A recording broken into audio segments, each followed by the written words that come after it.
জুবিন গাৰ্গৰ ভনীয়েক পামী বৰঠাকুৰে মুখ খুলিলে। এইবাৰ পামী বৰঠাকুৰে কৈছে যে ছিংগাপুৰত থকা 11জন অসমৰ লোকে কিয় এতিয়ালৈকে হাজিৰ নহ'ল, তেওঁলোক এতিয়ালৈকে কিয় গ্ৰেপ্তাৰ নহ'ল। এই কথাবোৰ আচলতে ভাবিলে ভয় লাগে। আৰু বাৰে বাৰে কিছুমান লোকে যে কৈ আছে গৰিমা গাৰ্গৰ গাত দুখ, আৰু গৰিমা গাৰ্গে কিয় চাৰ্জশ্বিটখন গ্ৰহণ কৰিলে।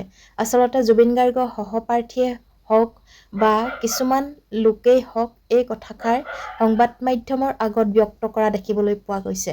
আৰু তাৰে ওপৰত পামী বৰঠাকুৰে কিছুমান মন্তব্য আগবঢ়ালে আৰু ফেচবুক পোষ্টৰ যোগেদি সকলোবোৰ কথা মুকলি কৰিলে। কাৰণ পামী বৰঠাকুৰ এতিয়াও দুৰ্বল হোৱা নাই। সেয়েহে তেওঁ এই পোষ্টটো মই আপোনালোকৰ আগলৈ আগবঢ়ালোঁ। ভাল লাগিলে লাইক, কমেণ্ট আৰু শ্বেয়াৰ কৰিবলৈ নাপাহৰিব। খবৰ দেখা হৈছে জুবিন গাৰ্গৰ ভগ্নীয়ে মুখ খুলিলে। জুবিন গাৰ্গৰ চৰিত্ৰ সমাধান গৰিমা গাৰ্গৰ পৰা নিন্দাক লৈ চৰ্চাক লৈ মুখ খুলিছে জুবিন গাৰ্গৰ ভগ্নী পামী বৰঠাকুৰে। গৰিমাই কি কৈছিল, কিয় কৈছিল, চাৰ্জশ্বিটক লৈ সকলো সন্তুষ্ট বুলি কিয় কৈছিলে বা কি কাৰণে কৈছিলে, সকলো কথা মুখ খুলিছে ভগ্নী পামী বৰঠাকুৰে। লগতে অভিযুক্তৰ বিৰুদ্ধে লগতে সেই 11 প্ৰবাসী অসমীয়াৰ বিৰুদ্ধেও মুখ খুলিছে জুবিন গাৰ্গৰ ভগ্নী পামী বৰঠাকুৰে। পামী বৰঠাকুৰে সামাজিক মাধ্যম যোগে মাজনিশা কৰিছে ফেচবুক পোষ্ট, য'ত লিখিছে যে কেইটামান গুৰুত্বপূৰ্ণ কথা, সংযমী হৈ আছো, দুৰ্বল নহয়। এইদৰে লিখিলে জুবিন গাৰ্গৰ ভগ্নী পামী বৰঠাকুৰে। যিটো জুবিন গাৰ্গৰ বিৰুদ্ধে চৰিত্ৰ হনন কৰাৰ এক অপপ্ৰচাৰ চলোৱা হৈছে বা গৰিমাৰ বিৰুদ্ধে নিন্দা কৰা হৈছে, এই ধৰণৰ কথাক লৈ মুখ খুলিছে জুবিন গাৰ্গৰ ভগ্নী গৰাকীয়ে। গতিকে কি লিখিছে এবাৰ শুনো আহক। জুবিন গাৰ্গৰ ভগ্নী পামী বৰঠাকুৰে লিখিছে যে এই কথাখিনি লিখিবলৈ বাধ্য হৈছো কাৰণ জুবিন গাৰ্গৰ চৰিত্ৰ হনন আৰু গৰিমা গাৰ্গৰ নিন্দা এতিয়া চৰম সীমা পাইছেগৈ, যাৰ ফলত গৰিমা গাৰ্গ বাৰে বাৰে অসুস্থ হৈছে। কি আসুৰিক ফূৰ্তিৰ কাৰণে এয়া মুখা পিন্ধা বন্ধু আৰু অনুৰাগীয়ে কৰিছে মই বুজাত অপৰাগ। নিশ্চয়কৈ জুবিন গাৰ্গক লৈ এতিয়া এচামে চলাইছে অপপ্ৰচাৰ, জুবিন গাৰ্গক সমাজৰ মাজত বেয়া কৰিবলৈ এচামে চলাইছে, জুবিন গাৰ্গৰ চৰিত্ৰ বেয়া বুলি চৰিত্ৰ হননত আঘাত ঘটাইছে এচাম দুষ্ট চক্ৰই। সেয়া জুবিন গাৰ্গৰ লগত থকা বহু মুখা পিন্ধা বন্ধু আৰু অনুৰাগীয়ে কৰি আছে। গতিকে ইয়াকে লৈ এতিয়া মুখ খুলিছে পামী বৰঠাকুৰে। পামী বৰঠাকুৰে লিখিছে যে আমাৰ যুঁজ হৈছে ন্যায়ৰ যুঁজ, জুবিন গাৰ্গৰ বাবে ন্যায়ৰ যুঁজ। পৰ চৰ্চা আৰু নিন্দাই ন্যায় নিদিয়ে। জুবিন গাৰ্গৰ বিকল্প নাই, তাক বিচাৰিও লাভ নাই। কিন্তু জুবিন গাৰ্গে যি সাহস আৰু মানৱীয়তাৰ বীজ প্ৰতিজন অসমীয়াৰ প্ৰাণত প্ৰতিষ্ঠা কৰি থৈ গল, সেই অলপ অলপ জুবিন গাৰ্গ নিজৰ মাজত জগাই তোলক। তেতিয়াহে অসম আৰু অসমবাসী বাচিব, জুবিন গাৰ্গে ন্যায় পাব। এইদৰে লিখিলে জুবিন গাৰ্গৰ ভগ্নী পামী বৰঠাকুৰে। লগতে গৰিমা গাৰ্গে চাৰ্জশ্বিটক লৈ কৰা মন্তব্যক লৈ মুখ খুলিছে পামী বৰঠাকুৰে। লিখিছে যে গৰিমা গাৰ্গে চাৰ্জশ্বিটখনক লৈ সন্তুষ্ট হল বুলি কেতিয়া কলে। তেওঁ কৈছিল যে মূল অভিযুক্ত কেইজনক দিয়া ছেকশ্যন আৰু সাব ছেকশ্যন কেইটাক লৈ আমি ভাল পাইছো বুলি কলে। চাৰ্জশ্বিটখন আমি এতিয়ালৈকে পঢ়িবলৈ পোৱা নাই। যেতিয়া চিগনেচাৰ চিল মৰা কপি পাম তেতিয়াহে পঢ়িম। সন্তুষ্টি SIT, CM আৰু মহামান্য কোৰ্টৰ ওপৰত আমাৰ আস্থা আছে আৰু এই আস্থাৰ মান ৰাখিব বুলিয়ে মানিছো। নিজৰ স্থিতিত অটল হৈ আছো বুলি লিখিছে জুবিন গাৰ্গৰ ভগ্নী গৰাকীয়ে। আৰু কেৱল এয়াই নহয়, লগতে লিখিলে ভগ্নীয়ে যে গৰিমা গাৰ্গ ছিংগাপুৰলৈ FIR দিবলৈ এই কাৰণেই যোৱা নাই যে জুবিন গাৰ্গৰ কেছটো আমাৰ পৰিয়ালৰ আৰু অসমবাসীৰ হৈ চৰকাৰে ইনভেষ্টিগেশ্যন কৰাইছে, অসমত আৰু ছিংগাপুৰতো।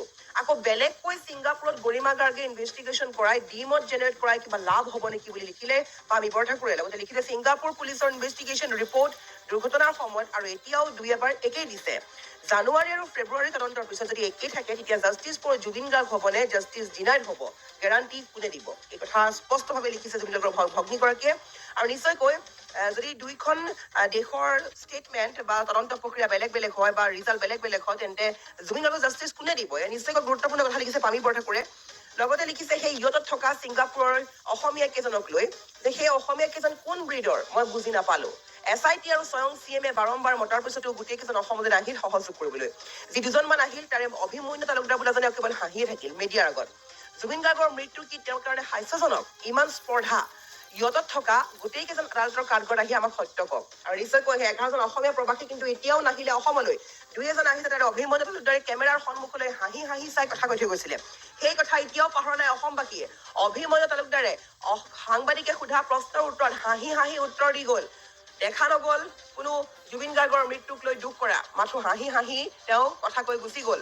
সেই হাঁহি কিয় আছিল বা জুবিন গাৰ্গ যে মৃত্যু হল সেয়া তেওঁৰ বাবে হাস্যজনক নেকি? পামী বৰঠাকুৰে সোধা প্ৰশ্নৰে আমি সুধিছো যে জুবিন গাৰ্গৰ যে মৃত্যু হল সেয়া অভিমন্যুৰ বাবে হাস্যজনক কথা আছিল নেকি? গতিকে ইহঁতত থকা আটাইকেইজনক আদালতৰ কাঠগড়ত আহি সত্য কবলৈ ক'লে পামী বৰঠাকুৰে। নিশ্চয়কৈ সেই 11জন প্ৰবাসী অসমীয়া নিশ্চয়কৈ গম পায় কি ঘটিছিলে, কিন্তু মুখ খোলা নাই। তাৰ বাবে সকলোৱে এতিয়া কৈছে যে সেই 11জন প্ৰবাসীক লাগে আৰু নিশ্চয়কৈ তেওঁলোক কিয় গ্ৰেপ্তাৰ হোৱা নাই, ডাঙৰ প্ৰশ্ন। লগতে লিখিছে পামী বৰঠাকুৰে যে the court will decide who is guilty and who is not based on fact and evidence.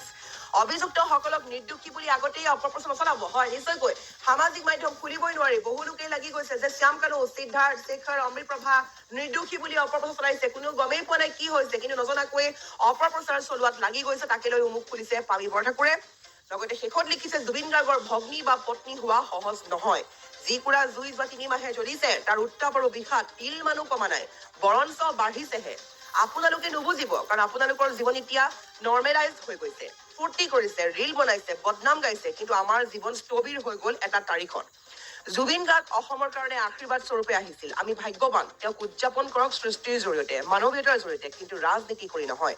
Justice for Zubeen Garg প্ৰকৃত অনুৰাগীসকলেহে লিখিব, মুখা পিন্ধাবোৰে নহয়। আৰু এইদৰে জুবিন গাৰ্গৰ ভগ্নীয়ে লিখিলে সামাজিক মাধ্যম যোগে এই পোষ্ট, যিহেতু জুবিন গাৰ্গৰ চৰিত্ৰ হননৰ দৰে এক অপপ্ৰচাৰ চলাই আছে বহু লোকে। জুবিন গাৰ্গক বদনাম কৰা টাৰ্গেট কৰি লৈছে আৰু অপৰাধীক বচাবলৈ বহু লোকে উঠি পৰি লাগিছে।